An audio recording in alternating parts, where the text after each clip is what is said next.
There's a couple key recommendations that we have from an Aberdeen perspective when we look at our data in regard to service parts management. The first of which should come as no shock. Additional technology advancements and enhancements to the service parts organization is integral to driving the right processes within the business. A lot of organizations we find from a laggard or a poor performing perspective have very manual processes when they look at service parts management, when we look at demand planning, when we look at parts forecasting. So adding a little bit of technology to this aspect of the business can help drive out the errors that happen from human hands touching on these forecasts based on historical data.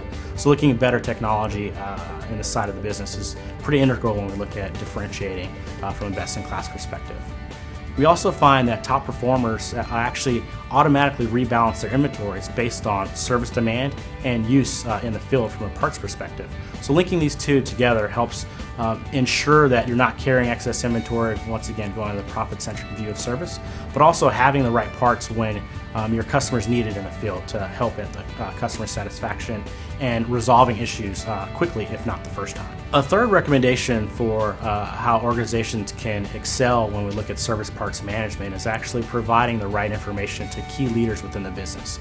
So tying in the chief service officer, service management with real-time parts data helps them drive strategic decisions for the business. So understanding what's going on from a parts level perspective allows the senior management and the C-suite to be able to make strategic decisions to drive at that profitability side of the business. When we look at executives, they're not necessarily only looking at operational needs, they're also looking at strategic decisions for the business, but providing them with this level of visibility and insight helps them to make intelligent decisions when they look at the strategic path for the organization.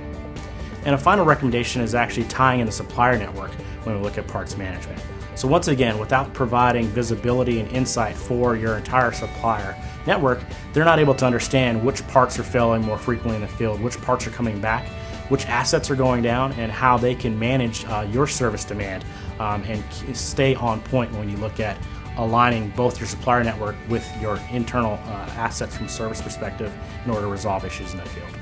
I think the key when we look at service parts management, it's been an overlooked aspect of the service function in a lot of ways. Many people jump directly to field service, mobility, looking at the contact center or overall service strategy. But the parts side of the business has a lot of opportunity when we look at driving revenues from better parts pricing that's better aligned with your customers, making sure that your technicians have the right part when they get in the field, whether it's in a truck stock or on a customer site. So looking at the full path that the parts play within the overall service life cycle is important and integral to drive best-in-class performance in the field.